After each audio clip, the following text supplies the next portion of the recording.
Hi,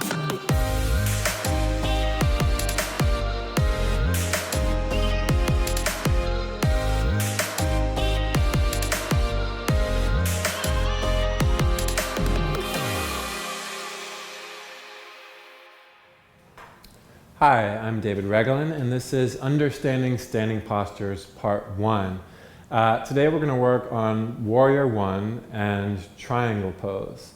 We'll start with Warrior 1. So to begin, you'll come into a downward facing dog.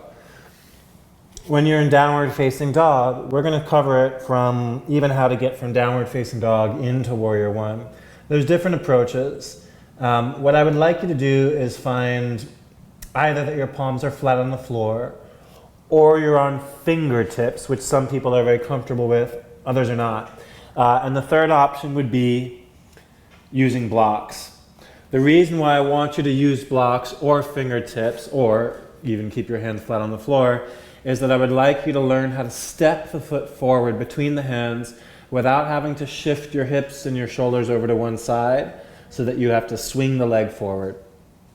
So just to be clear, if you step your foot forward and you have to lift up your right hand to step the foot forward, it's not injurious, let's say, but you're missing a little piece of what kind of binds Warrior 1 together. So starting with how you step forward and combine the effort of the legs to lift the chest up, this is what the point of how learning to step is. So from downward facing dog, you can either keep your hands flat and step your foot forward, or you can come onto your fingertips and step your foot forward, or, as I showed before, you can use the blocks. If possible, keep your hands flat, step your right foot forward between your hands, bend your right knee so your right knee is inside of your right armpit. Then turn your left heel down at a 45-degree angle. Now when you look back at your left foot, you want to see that the arch of the foot still exists. If you're dropping into your inner knee, the arch of the foot will start to fall flat. The outer edge of the foot will come down to the floor.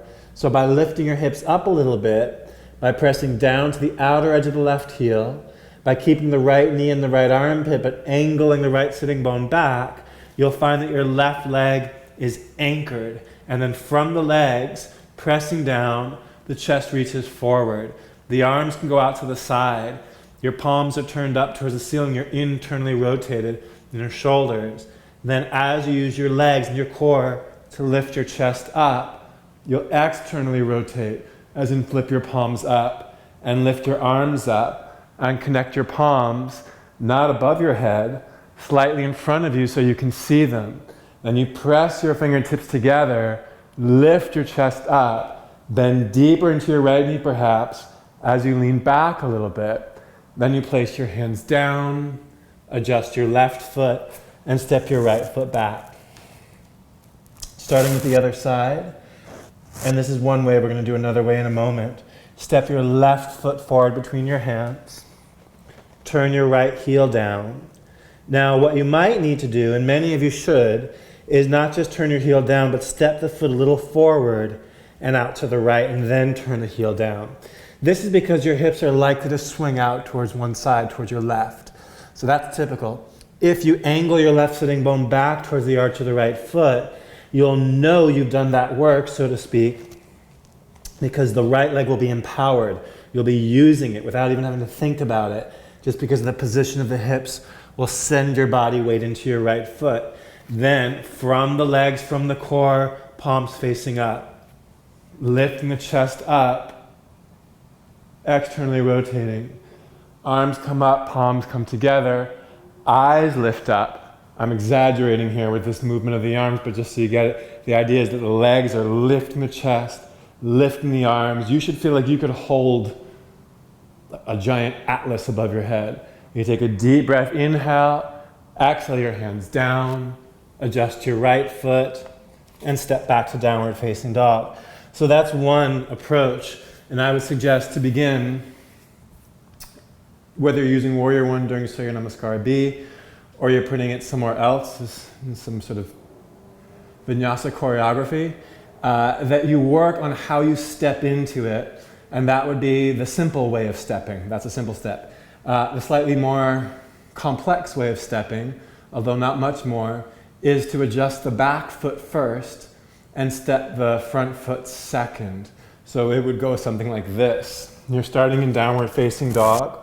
You adjust because it's the right side of warrior one, you adjust your left foot forward and out to the left. You already have the left heel down. You're trying not to disturb the left foot, as in let it shift around, as you step your right foot forward between your hands. Let's try that again.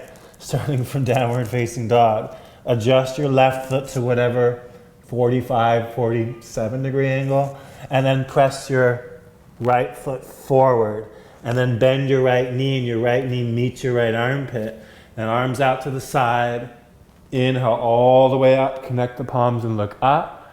Exhale your hands down to the floor.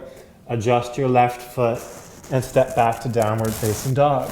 Other side, adjust your right foot a little forward, press to the outer edge of the foot, step your left foot between your hands, bend your left knee. Did you notice how I lifted my left hand? I'm trying. Arms out to the side. Inhale, come all the way up. Connect the palms. Exhale your hands down. Adjust your right foot and step back to downward facing dog. Okay, walk your feet forward to the front of your mat. Press your feet down and come up to stand. So, warrior one, formatting it within your practice however you'd like.